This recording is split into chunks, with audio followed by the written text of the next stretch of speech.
So welcome to the live stream. Hopefully it's working. I do this because it's easier than having to upload a whole video when I know I can just live stream it and from the top of my dome straight to the microphone say what I want to say.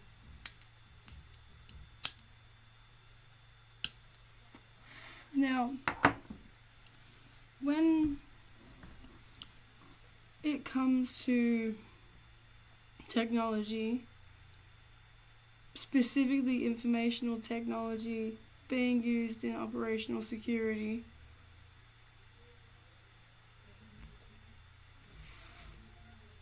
being where the term was originally coined, it is so easy to get sidetracked, and it is so easy to end up dark places on the internet. So first of all, this is not a tutorial by any means.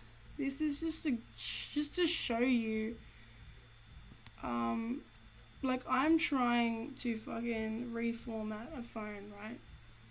That's not illegal. Nothing illegal about wanting to repair a phone, okay? But you come on here. Sorry, I've got you guys on the viewfinder up here too. So I've got you guys on the big screen. I don't know fucking how to use it. You gotta update and restart fucking tool when you're doing this. I've got Git running up here. Now GitHub is a hub for all of your Git, what is it called, code, and I just downloaded a resource package, which is a preload for whatever the fuck. I've just downloaded an application forgetting it's based in Git. So then I had to redo the whole Git fucking suite, and now I'm like, fuck, how do you use Git? Because any good operational security specialist in the realm of communication security or OPSEC will tell you a cheat sheet is good. Don't try to learn the cheat sheet. Wow, that's a big window. Fuck. Don't try and remember the cheat sheet off by heart. It's a cheat sheet. It's going to help you in the long run. Keeping a book, which I'm going to have to start doing. Oh, hold on. This is my therapy book. It started off as a visual art diary, because, as you can tell, it's one of those visual art diaries.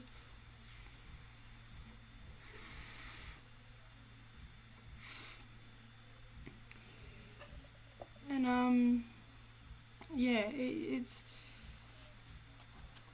imperative that if you're doing any kind of security work, this includes, but is not limited to, say for example, mental health work with cognitive behavioural therapy. So I started there, and then I reverse engineered the system. I ended here. That was crazy, but I'm in a stable enough state these days, and have been for the better half of 2 years, to challenge traumatic systems through ribbon programming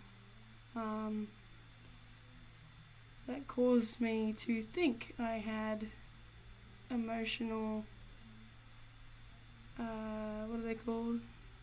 Emotional states of mind from when I was traumatized. I don't.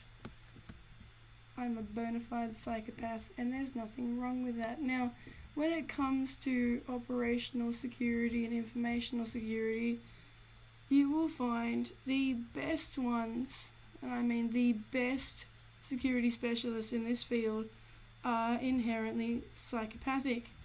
Now, what sets me apart from other psychopaths is the fact that I'm honest, okay? And I've been in therapy for a decade trying to learn why it is that I can't change my personality or my nature, which at a diagnostic level and a clinical level through neurology would be a hereditary psychopath on the maternal line through my Eastern European heritage as well as my German heritage. Very, very disgusting kind of heritage, my German heritage. Now, a psychopath only has 4 operational modes. That is happy, sad, angry or disgusted. Unfortunately, they're all the exact same feeling. You have to learn how to differentiate the emotional modes for the input, process, output, file directory path that you have in your brain. But I'm using a psychopath as an example for a virtual machine in this conversational context, if you couldn't grab that linguistically, because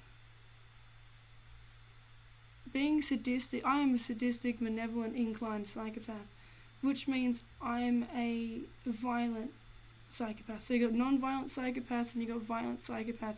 I am a violent type. That does not mean I am physically violent. It just means that I have very violent outbursts because I am prone to anger-induced psychosis, because anger is my root or core emotion. Now, when you are dealing with, for example, just trying to learn how the fuck this works so that you can run a program file that you forgot was based in Git, then you find yourself in places like here. Now, I'm using DuckDuckGo because I like to preserve my mental health, and so should you. Don't mess with all those fancy, fandangled, different search engines unless if you are using it for a specific purpose and you know how to third-party plug in to scrape the results for yourself in a virtual machine. Hence, don't use other search engines. Just use DuckDuckGo or use an academic one. You have no reason to use other ones. I will be honest when I say that. There you go, that's what it's based on. We're going to go to software. I'm going to throw up.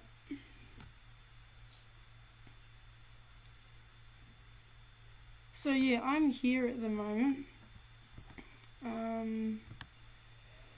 Trying to figure out a way just to reformat a fucking phone. It shouldn't be this fucking hard, but I'm now going to try and run this application in my little thing I have up here, but I'm first of all going to do a PSA now that I've shown you some pretty basic tools.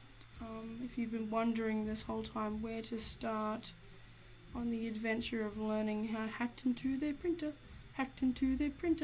I didn't actually hack their system. I just used a consumer end product in a reverse engineered manner with, what is it called?